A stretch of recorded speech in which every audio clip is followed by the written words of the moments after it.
विराज लांडे तुमचं कुटुंब जर पाहिलं तर तुमचं कुटुंब एकतर वारकरी संप्रदाय तुमच्या कुटुंबाला लाभलेलं आहे.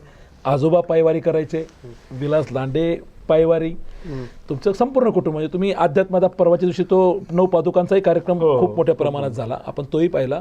शैक्षणिक तुमचं जर पाहिलं तर तुमच्याकडे कॉलेजेस शाळा ह्या देखील तुमच्या आहे. उद्योगनगरीमध्ये पाहिलं तर तुमच्या कंपन्या आहेत. हा सगळा ताळमेळ विराज लांडे ह्या निवडणुकीत कसं सांभाळताय, म्हणजे काय नेमकं विजन आहे, काय करताय?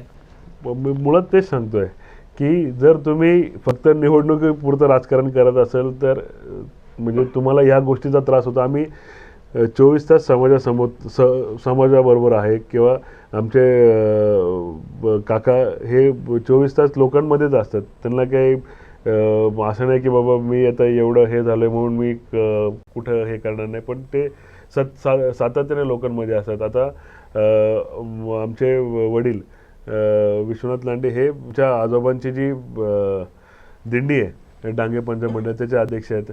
म्हणजे आमच्या कुटुंबाला माणसात राहण्यासाठी कारण लागत नाही. क्या बात आहे. आम्ही माणसातच असतो, म्हणजे लोकांमध्येच असतो. खूप चांगली म्हणजे ती पंचलाईन म्हणता येईल की माणसामध्ये राहायला कारण लागत नाही.